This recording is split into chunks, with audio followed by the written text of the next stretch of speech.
तो इस मूवी की शुरुआत में हमें रिचर्ड और एंथनी की बचपन की वीडियोस दिखाई जाती हैं। ये दोनों भाई हैं और एक दूसरे से बहुत प्यार करते हैं। रिचर्ड अपने छोटे भाई एंथनी का ज्यादा ही ख्याल रखता है क्योंकि एंथनी दिमागी तौर पर थोड़ा वीक था। लेकिन फिर वक्त गुजरा, ये लोग बड़े हो गए और रिचर्ड आर्मी में चला गया और ऐसे एंथनी बेचारा अकेला पड़ गया। सीन कट होकर प्रेजेंट टाइम में आता है जहाँ हम देख रहे हैं कि रिचर्ड वापस अपने टाउन में आया है। टाउन में आने पर जैसे सभी लोग खुश होते हैं वैसे रिचर्ड खुश नहीं। वो गुस्से में लग रहा है जैसे वो कुछ खतरनाक करने के लिए आया हो। असल में सालों पहले जब वो एंथनी को अकेला छोड़ गया था तो तब उसके पीछे कुछ ड्रग माफिया के लोग लग गए। उन्होंने एंथनी के साथ बहुत बुरा सलूक किया, उसे नशे करवाए, उसे अब्यूज किया और ये सब रुका नहीं, सालों तक चलता रहा। रिचर्ड को जैसे ही इस मामले का पता चला तो वो फौरन अपने भाई का बदला लेने छुट्टियां लेकर अपने टाउन में आ गया। यहाँ आते ही वो अपने भाई से कहता है, फिक्र मत करो, अब तुम्हें हाथ लगाना तो दूर, कोई तुम्हें बुरी नजर से देख भी नहीं सकता क्योंकि मैं वापस आ गया हूँ। हम देखते हैं कि ये दोनों भाई छोटे से फार्म हाउस पर रुके थे। सुबह होते ही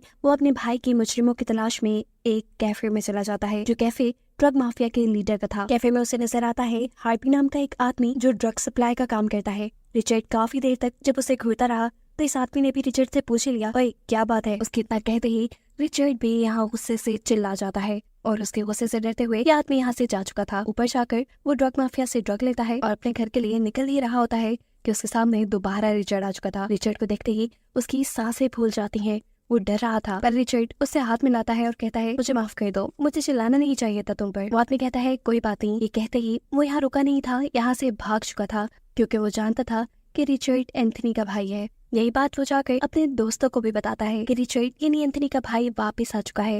ये सुनते ही उनकी आंखों के सामने वो सारे पल आने लगे जब उन्होंने एंथनी के साथ कुछ न कुछ बुरा किया था। अब यहाँ रात होने पर रिचर्ड एंथनी से कहता है, मुझे किस काम से टाउन में वापस जाना होगा। टाउन का नाम सुनकर एंथनी डर चुका था। वो कहता है, मैं नहीं जाऊंगा। रिचर्ड कहता है, ठीक है, तुम यही रुको, मैं अपना काम पूरा करके आता हूँ। यहाँ सीन कट होकर दिखाया जाता है कि हार्पी के घर पे किसी ने नॉक किया। हार्पी जब देखने के लिए बाहर जाता है तो वहाँ गैस मास्क पहना एक आदमी खड़ा था। हार्पी ने पहचान लिया कि ये रिचर्ड है। उसे लगा कि रिचर्ड उसे मारने आया है, इसलिए डरकर उसने अपने दोस्तों को भी बाहर बुला लिया। मगर बाहर तो अब कोई भी नहीं था। जब ये लोग घर के अंदर वापस आए तो दीवार पर उनके लिए वार्निंग लिखी थी जिससे इन्हें पता चला कि रिचर्ड इनके घर आया था पर अभी इन्हें मारने नहीं, सिर्फ इन्हें डराने धमकाने। वो मिशन में कामयाब हुआ, यानी ये लोग बुरी तरह डर भी गए। बहुत मुश्किल से ये रात गुजारने के बाद सुबह होने पर वो अपने गैंग लीडर के पास रिचर्ड का मसला लेकर जाते हैं कि वो इनकी कोई मदद करे। पर गैंग लीडर का तो अपना ही चेहरा रिचर्ड एक क्लोन की तरह बना गया था जिसका उसे पता नहीं चला क्योंकि रात में वो नशे में था। हार्पी अब उसे बताता है कि ये सब क्या धरा रिचर्ड का है, एंथनी का भाई जो उसका बदला लेने के लिए वापस आया है। एंथनी का नाम सुनते ही उसके भी तोते उड़ चुके थे क्योंकि उसने ही एंथनी को सबसे ज्यादा टॉर्चर किया था। अभी ये लोग बातें ही कर रहे थे कि इतने में इनके बाकी ग्रुप के मेंबर्स भी आ जाते हैं जिनका भी गैंग लीडर वाला ही हाल था। इन सबको डर के साथ साथ गुस्सा और तकलीफ इस चीज की थी कि शहर के सभी लोग इनसे डरते थे और यहाँ कोई इन्हें डरा रहा था। जरूर उनके पीछे कोई बड़ी स्पोर्ट है। ग्रुप लीडर को लगता है कि उनके ग्रुप में काम करने वाली लड़की नहीं रिचर्ड को एंथनी के ऊपर होने वाले जुल्म के बारे में बताया है, इसीलिए वो जाकर इस लड़की को खूब टॉर्चर करते हैं। पर ये लड़की भी मासूम है, उसने ऐसा कुछ रिचर्ड को नहीं बताया। ये लोग अब यहाँ से निकलते ही हैं कि करीब ही उन्हें रिचर्ड खड़ा हुआ नजर आ जाता है। रिचर्ड को देखकर बाकी सब भाग चुके थे लेकिन गैंग लीडर यही खड़ा हो जाता है। वो रिचर्ड से पूछता है, बताओ मसला क्या है तुम्हारा, क्या तुम्हें डर नहीं लगता हमसे? जवाब में रिचर्ड कहता है, अरे डरना तो तुम्हें चाहिए, मुझे धमकियां देने से पहले ये सोचो कि अगर मैं चाहता तो कल रात ही तुम्हें मार देता, लेकिन मैंने तुम्हें क्लोन बनाकर छोड़ दिया। गुस्से में अब गैंग लीडर बोलता है, आखिर तुम्हें अब चाहिए क्या? रिचर्ड कहता है, जो भी चाहिए तुम सबको बता दूंगा, लेकिन तुम सब मेरे फार्म हाउस आ जाना। रिचर्ड का एटीट्यूड इन्हें और भी ज्यादा परेशान कर गया था। रात में गैंग लीडर अपने बाकी ग्रुप मेंबर्स के साथ मिलकर रिचर्ड को मारने का प्लान बनाता है। ये लोग अभी बातें ही कर रहे थे कि ग्रुप का एक मेंबर उठकर वॉशरूम में चला गया। काफी देर तक वापस आने पर ये लोग बाथरूम में जाकर चेक करते हैं तो वहाँ उन्हें अपने साथी की लाश मिलती है जिसे कुल्हाड़ी से मारा गया था और उसके पीछे लिखा था 1 डाउन, यानी एक मर गया। ये लोग जो रिचर्ड को मारने का प्लान कर रहे थे, रिचर्ड ने प्लान बनाने से पहले ही उनके एक आदमी को मार दिया। अब तो गैंग लीडर को भी डर लगने लगा था। रात वो इसी सदमे में गुजारते हैं लेकिन सुबह होते ही गैंग लीडर रिचर्ड को मारने के लिए अपने बाकी ग्रुप के साथ मिलकर रिचर्ड के फार्म हाउस की तरफ निकल जाता है। उसने रिचर्ड को मारने के लिए एक राइफल रखी थी। वो अपने एक साथी को फार्म हाउस के अंदर भेजता है ताकि वो रिचर्ड को बाहर निकाल कर ला सके। उसके बाहर निकलते ही ग्रुप लीडर उसके ऊपर राइफल से गोली चला देता है, लेकिन ये गोली रिचर्ड को लगने के बजाय उसके अपने साथी को लग चुकी थी। उसकी गोली से उसका अपना ही साथी मारा गया था। ये बेवकूफ गैंग लीडर सिर्फ एक ही गोली लेकर आया था, क्योंकि उसे लग रहा था कि वो एक ही गोली से रिचर्ड को मार देगा। अब उनके पास कोई हथियार भी नहीं था। ना चाहते हुए अपनी जान बचाने के लिए उन्हें वापस शहर की तरफ जाना पड़ता है। इनकी बुरी किस्मत के थोड़ा ही दूर जाने पर इनकी गाड़ी का फ्यूल खत्म हो जाता है, जिसे डलवाने के लिए वो एक गैस स्टेशन पर रुक जाते हैं। इस टाइम डर के मारे इनकी हालत बहुत खराब थी। यहाँ उनका एक साथी जो बहुत ही ज्यादा डरा हुआ था, वो अब वापस राउंड में नहीं जाना चाहता था, क्योंकि उसे पता था कि रिचर्ड उन्हें मारने वहां जरूर आएगा। वो इन सबसे भी कहीं और जाने को कहता है, लेकिन कोई भी उसके साथ जाने को राजी नहीं हुआ, इसीलिए वो अकेला ही इन्हें छोड़कर चला जाता है। एक और बुरी खबर उन्हें ये मिली कि अब उनकी गाड़ी भी खराब हो चुकी है। ना चाहते हुए इन्हें बाकी का सफर पैदल तय करना पड़ता है। ये लोग एक साथ रहने का फैसला करते हैं, क्योंकि ये जानते थे कि जब तक एक साथ रहे तब तक जिंदा रहने के चांसेस ज्यादा हैं। चलते चलते आखिर के लोग गैंग लीडर के घर पहुंच गए। यहाँ आते ही ये लोग अपने अपने वेपन्स उठा लेते हैं और सबसे पहले घर का ऊपर वाला पोर्शन चेक करने के लिए जाते हैं कि कहीं रिचर्ड उनसे पहले यहाँ पहुंचकर छुप तो नहीं गया। छुपा तो वो इनके ही घर में था, लेकिन ऊपर वाले पोर्शन में नहीं,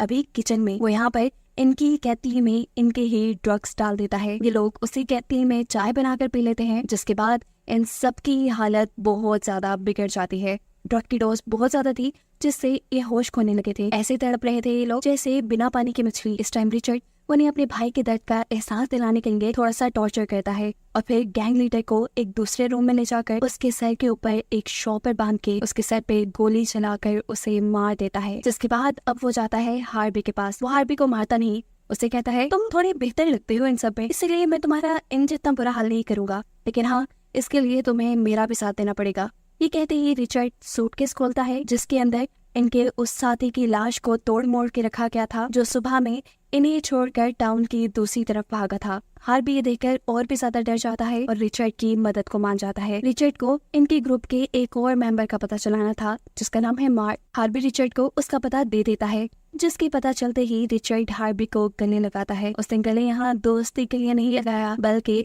उसने तो यहाँ हार्बी को गले उसे धोखे से मारने के लिए लगाया था। वो पीछे से हार्बी को स्टैब करके मार चुका था। सीन कट होकर अगले सीन में हम देखते हैं कि रिचर्ड अपने भाई एंथनी को लेकर मार्क के टाउन में आ चुका है। यहाँ उसे सबसे पहले मार्क के बच्चे दिखते हैं, जिन्हें वो एक चाकू और एक मास्क देता है और कहता है जाओ बेटा, इन्हें अपने घर ले जाओ और कहना कि ये सोल्जर ने दिए थे। घर जाते ही बच्चे ये मास्क और ये चाकू मार्क को दे देते हैं। मार्क इन चीजों को देखकर डर जाता है। वो इन बच्चों को गाड़ी में बिठाकर वहाँ ले जाने लगता है जहाँ सोल्जर यानी रिचर्ड इन बच्चों को मिला था। ये सब भी असल में रिचर्ड का प्लान था कि मार्क घर से बाहर चला जाए। इस टाइम रिचर्ड उसके घर के पास ही था, जो उसके जाते ही उसके घर पे नॉक करता है और उसकी वाइफ से कहता है कि जब मार्क आए तो उसे बताना कि एंथनी का भाई रिचर्ड आया था। घर आने पर मार्क की वाइफ मार्क को ये बात बता देती है और एंथनी का नाम सुनते ही खौफ से उसका भी दिमाग उलट जाता है। उसे भी अब मौत अपने करीब नजर आ रही थी, इसीलिए मरने से पहले वो अपनी वाइफ को खुद ही सच्चाई बता देता है कि एंथनी उनके ग्रुप का एक छोटा मेंबर था। उसके ग्रुप के सभी लोग मिलकर उसे अब्यूज करते थे, उसे ड्रग्स करवाते थे और वो कुछ कर भी नहीं पाता था,